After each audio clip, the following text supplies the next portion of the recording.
I'll tell you about slope. It's in everything. It's where your story begins, and possibly where it also ends. It's about the haves and have-nots in life. The chase, or the draw, that's in all of us to find happiness, fulfillment, or for some, escape. Slope represents the path from one point to another, the progression of choice, curiosity, how we exercise freedom. Yes, we're all free, especially in our country, but this freedom, when it pertains to choice, can be easily shattered in one simple moment. It can happen to anyone, anywhere, anytime. Whether you live in an upscale neighborhood, a BC box, a condo, a high-rise, apartment 103, you're not immune from the plagues that come with freedom, free choice, or free will. It doesn't matter how much or how little you make, or what car you drive, or don't. Whether your dad's a banker or a cop, mailman, salesman, nurse, or a doctor. Whether your mom stays at home, or is a CEO of some up-and-coming pharmaceutical brainchild. There is slope all around us. But when slope pertains to drugs and poor choices, it's a slippery one. Pills, marijuana, shrooms, hash, MDMA, side, up, down, meth, cocaine, heroin, fentanyl. If you get on the slope, be warned. It's a slippery one. So how do you get from here to there? From the safe and healthy place you're currently in to the depths of addiction, a slave to your next fix, even risking death. Can you see yourself sitting in the closet, the bathroom floor, a dark alcove somewhere in the city, drawing up a syringe of fentanyl? You find any vein, the one on your arm or between your toes, then plunging the sharp tip of that needle into your flesh as it finds its way. You push the head of the plunger down as the warm liquid flows through the cannula and into the hungry network of veins that feeds your whole body. The heart beats as it pumps it through. The feeling overtakes you. Your head falls back and hits the concrete. You've opened the gate to hell. You see, you're on the slope, and it's a slippery one. Can you see yourself there? Can you? Of course not. But neither did they. None of them ever thought stealing one pill from the medicine cabinet, having one joint, or using MDMA would lead to this. But it does, and it did. This is what slipping looks like.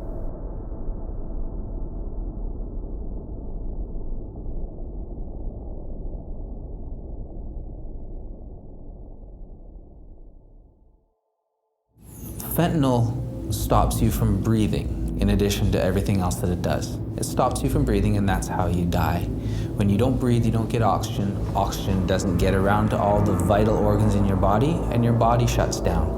This leads to strokes, heart attacks, swelling in the brain. Patients who have come in with a fentanyl overdose who didn't get medication in time to save their lives are blue, pale, their eyes are swollen out of their skull, their tongues are swollen, they're frothing up fluid from the lungs, and quite frankly, those are the lucky ones. The real unfortunate situation is when you have a patient who's overdosed and not breathing for long enough to cause irreversible brain damage, and yet we manage to get them back with a heartbeat or with lungs that work. These patients are damaged beyond repair for the rest of their life. They're either a vegetable or severely mentally and physically disabled and will never be the same. It's just a risk that's not worth it. As I grew up, I lived with my biological mother until I was about 12 years old, and it was very abusive and verbally, physically, more verbal than physical, but it wasn't the greatest life in the world. As I was about 9 years old, I was homeless, living in Kelowna. Well, growing up, I couldn't complain. I had a wicked life, like a loving family. They're always there for me. Like, whenever I needed something, whenever I needed support, they were there. They had me, right? And then once I got into about grade 7, grade 8 is when I first started smoking pot. Well, I grew up in a home where I was treated very well. Everything went smoothly. I was cared for, and I got everything I needed. And I even had a drug addict sister who I always grew up thinking, I'm never gonna be like her. I'm never gonna do what she does. I'll never get to that point. I'll never even try drugs. My mom was working in Abbotsford. She lived in a place with my sisters. And because they were both in summer school and I wasn't, they chose to drop me off with my family out in Kelowna, who were all homeless. And I was out there for about 3 months, just living in a tent. So it just kind of started out like that. And I guess with the different crowd that I was getting myself into, more substances kept coming into play. So it went from marijuana to coke to shrooms to whatever else, like not so hard stuff that you can name. And then a lot of stuff went down between like the relationship between my family, and things went south, and I ended up on the streets. How I needed to get all my fixes, I had to sell because I had no other way. I was 12 and moved in with my dad, and that was a hard process going from an abusive place to a loving place, because my dad and my stepmom are very loving people. They always have been, but because I had been living with my biological mother, I was very angry. I was just a shit kid. I don't know what word to use there. I didn't even sleep that night before because I was up driving around Coquitlam and Surrey and all these places with a friend of mine looking for drugs. Went to go pick up the big baggie of like all the little baggies, and I did one line about the size of my finger, and then the next thing you know, I'm out. They told me, well, if you're not going to school, you have to go to work, which was totally reasonable. Within about 2 months of living out of their house, I had a friend living with me who was on the streets, and I thought I'd be fine, like I was just giving her a place to stay. And then she started getting into drugs more, and she asked me if she could bring it into my house because it was raining outside. So I was like, yeah, go ahead. And the things she was doing was meth and heroin, and that just kept on happening. And she started bringing her friends over, and I was naive. I didn't think it was a big deal. So then came in the heroin and the crack and the fentanyl, and next thing you know, I'm up for weeks on end doing stupid things that I wish I never did, right? Like, if I could go back and like take it all back, I totally would.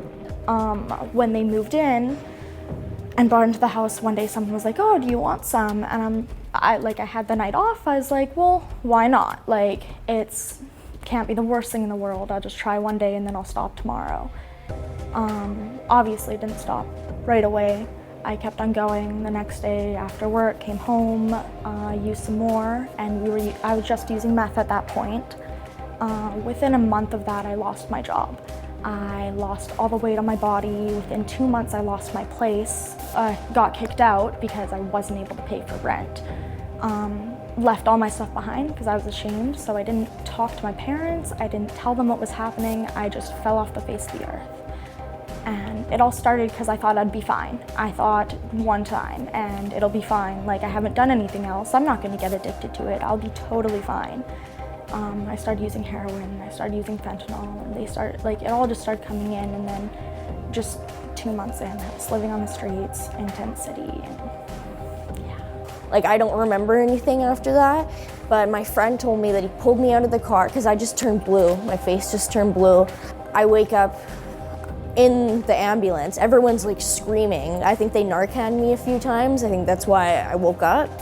And then I just remember passing back out again and waking up in the hospital. And like once you start, you can't really get out unless you are so desperate to do so. You get to such a low point where it's like you want to get out, but really you're like, this is easier. This is just my life now, and you just begin to accept it.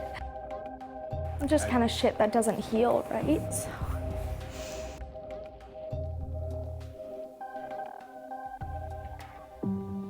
Natasha was amazing, and I miss her smile. No, she was just that one friend that I don't think I could have asked for anything better.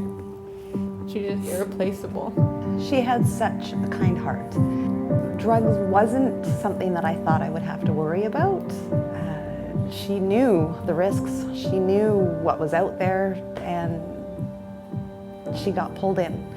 And all it took was somebody saying, here, try this. It will make you feel better. Grade 12, she had an amazing year. She had so much fun with her friends. She did all of the grad stuff. She graduated with honors. It was that summer that I found out that things changed for her. She was maybe 8 months into this trying drugs and partying. It was after graduation, and she just got into the wrong group of people. No, she had actually sent me a message saying, I need my best friend back, and I'm sorry I pushed you away. And all I could say back to that was like, you know you never lost me. I'm always here no matter what. And then the day it all happened, the day that ruined everything. And she was supposed to work that day, and she wasn't responding to my text to find out if she was awake. When I got home, I was going up the stairs to kick in her door to tell her to get out of bed and everything else, and instead I find her laying in bed and immediately called the 911. I got my reports back of everything that was in her system, and it was a lethal dose of fentanyl. She wanted to get out. She wanted to live life. She loved her family. She loved her siblings. She loved her friends. It took one time, and she's taken away from us. And I miss her every day. Honestly, the hardest part of dealing with someone who's died from a fentanyl overdose isn't seeing the patient in front of me. It's going and talking to their parents and their family members afterwards. And that is the most traumatic part of it for me. I'm sorry, your son, your daughters, they're dead. There's nothing more we can do. And you have to sit in that room with them as they weep. It's the absolute worst thing I have to do in my job. You think it's just gonna stay where it is, but it's a very slippery slope, just going downwards. You fall so fast, and it can be hard to get back up. It's really hard to get back up.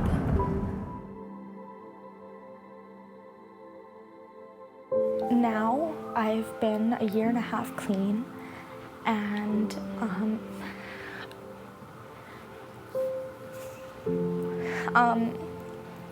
like I'll talk to someone who was in my past, and they'll be like, oh, by the way, this person died last week. If you're in a situation where you're around people who are offering it to you, and like they're your friends and you feel safe and you think you can do it, like it might be hard to do, but just tell them to go. And you need to call a friend who is not using, but you need to just go out for coffee, go for a walk, just take a minute. You need to just take the time to actually really think about what you're choosing to do and why, because it's not worth it in the end. It's never going to be. Her littlest sister is the hardest, just because she loves Tasha so much. And every once in a while, she actually comments that Tasha's coming home. And it's hard to tell a 4-year-old that her big sister's not coming home and she's in heaven watching over us. We tell her every day that Tasha's in her heart, and she's allowed to miss Tasha, because we all do. I live that nightmare every day. It's so tragic because it was preventable. Her choices have led to such sorrow. I'd do anything to be able to just hug her and tell her that I love her. I just wish she could answer me back.